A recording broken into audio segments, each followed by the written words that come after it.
the 360 Dickinson graduates and on their successful matriculation through high school.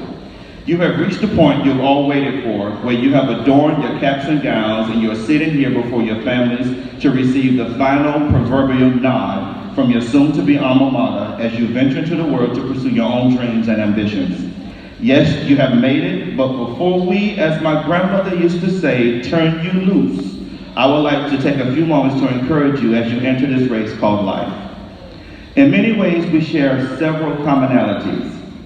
I joined the Dickinson team in May 2014. You entered our doors as freshmen in September 2014. In essence, you are my first class, and together we have shared many firsts. Although you didn't plan it, in October 2014, your class experienced the first homecoming dance that Dickinson had experienced for many years. That same year, you attended a pep rally that had once been eliminated from our school culture, and your class was part of reinstating this tradition of Spirit Weeks and reinstating multiple club offerings at Dickinson. I provided a platform for you to speak your truths and to make your requests known. Many of you took me at my word and began to see things that you wanted to become part of our culture. You trusted me, and I in turn trusted you. As time progressed, several of you learned that the principle wasn't that bad, and you began to request everything that you can think of, knowing that most of it was impossible. I'm glad you did that because it let me know that you didn't mind testing the waters, but it allowed you to know that you could have an audience at any time. As we fast forward, several of you sitting here worked with me to organize this year's homecoming dance, and we cleverly titled A Black and Gold Affair. Although the student advisory consists of members from each class, the seniors within this room worked very hard to ensure that the entire student body had a homecoming dance they could remember. We had many good ideas after homecoming, but let's be honest, your senior year became more hectic, and I actually do more around here than playing dances and meet with students so we can laugh at and with each other, because we did that in the student advisory. I will admit, meeting with many of you and speaking with you in general were the highlight of my year, and I will miss it. And I always keep my promise, so I promised that I would do this, and before I forget, Calissa, peace.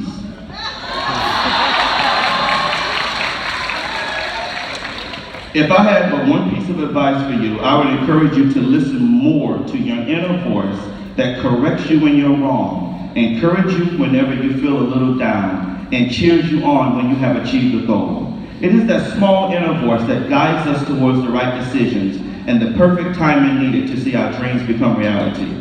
Am I suggesting that you not listen to the advice of others? Absolutely not. I am, however, asking you to listen more to what you want in life and to pursue those dreams and to embrace those passions. Now is the time to really consider where you would like to go in life and to determine how to bring those things from your mind into reality.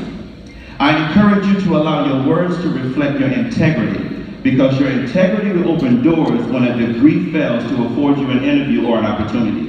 Speak well of others at all times, because someone is always listening, and you never know who knows whom within this small circle we call life. Allow your words to encourage and to not kill, because a little encouragement can bring blue skies to the darkest hour within someone's reality. Finally, be kind-hearted, because exhibiting kindness provides opportunities for others to see you for who you really are, regardless of those times when you mess up, because hey, you're human and you will mess up. In closing, allow me to share a parable that I heard once that has stuck with me ever since. I wish I could say that I found this parable while mulling over what to say to you, but I can't. I can say, however, that when I revisited this parable, it spoke everything I wish to share with you today, and for that reason I'm sharing with you now. Please listen to the message and take it with you as you soon exit our doors as accomplished scholars. The Parable of Two Frogs by an unknown author. A group of frogs were hopping contentedly through the woods, going about their froggy business, when two of them fell into a deep pit. All of the other frogs gathered around the pit to see what can be done to help their companions. When they saw how deep the pit was, they agreed that it was hopeless and told the two frogs in the pit that they should prepare themselves for their fate because they were as good as dead. Unwilling to accept this terrible fate, the two frogs began to jump with all of their might. Some of the frogs shouted into the pit that it was hopeless and that the two frogs shouldn't be in that situation if they had been more careful, more obedient to the froggy rules, and more responsible. I know you've heard that, right? The other frogs continued sorrowfully shouting that they should save their energy and give up, since they were already as good as dead. The two frogs continued jumping with all their might, and after several hours of this were quite weary. Finally, one of the frogs took heed to the calls of his fellow frogs. Exhausted, he quietly resolved himself to his fate, lay down at the bottom of the pit, and he died. The other frog continued to jump as hard as he could, although his body was racked with pain and he was quite exhausted.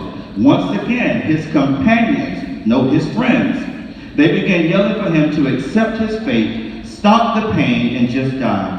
The weary frog jumped harder and harder, and wonders of wonders, he finally leaped so high that he sprang from the pit. Amazed, the other frogs celebrated his freedom and then gathered around him saying, "Why did you continue jumping when we told you it was impossible?" The astonished frog explained to them that he was deaf, and as he saw their gestures and shouting, he thought they were cheering him on. What he perceived as encouragement inspired him to try harder and to succeed against all odds.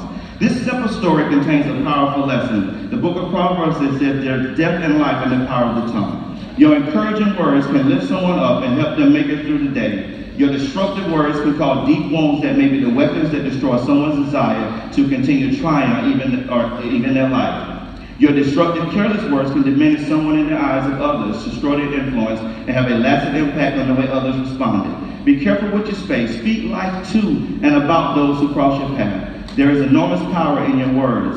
If you have words of kindness, praise, or encouragement, speak them now to and about others. Listen to your heart and respond. So my fellow graduates, as we related to the parable of the frogs, we can all learn a lesson from those two frogs. So I encourage you that when people around you say that you can't achieve your dreams, keep jumping. Don't allow your circumstances to determine your outcome. Regardless of how it looks or how it feels, even when everything around you says you can't make it and that you won't succeed, I challenge each of you to never give up and to always keep jumping. I promise you, the more you jump, the greater your chances will be at coming out of the dead-end situation, and you will show everyone that has doubted you that you are an overcomer and you were not there to die. You are able to achieve more than anyone, even more than you had thought, and that you will not die in the dead-end situation created by others, but you will achieve by any means necessary. So be encouraged, the class of 2018. You have but one life. Live it well and live it for yourselves, and whatever you do, don't ever stop jumping. Congratulations.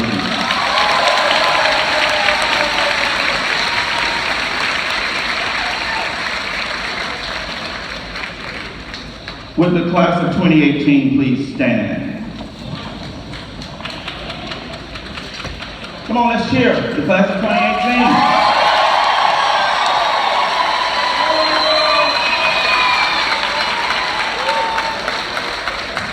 And I read the certification. It is a pleasure to present to you the class of 2018. Pending final verifications that all requirements of the state of New Jersey and the Jersey City Public School District have been met, I recommend them to you for receipt of their diplomas. Ladies and gentlemen, please help me to again congratulate the class of 2018.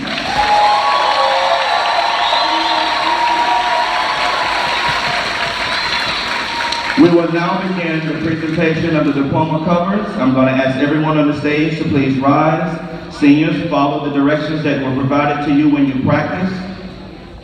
So at this time, Ms. Harold is telling me we want all seniors to have a seat.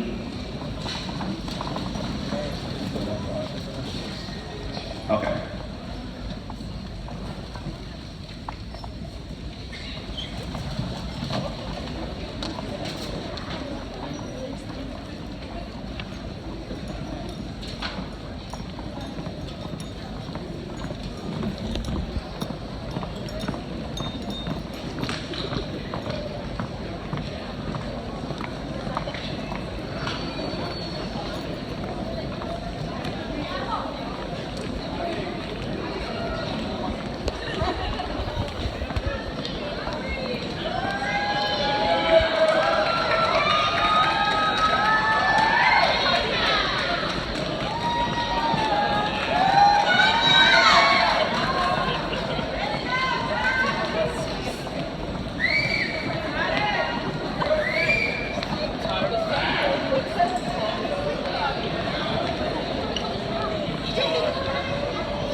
Sandy Bokros,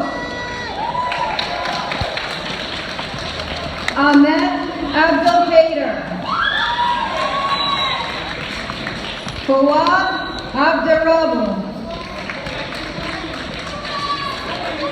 Anyara Acevedo, Maliha Akhtar, Jermeen Ecladios,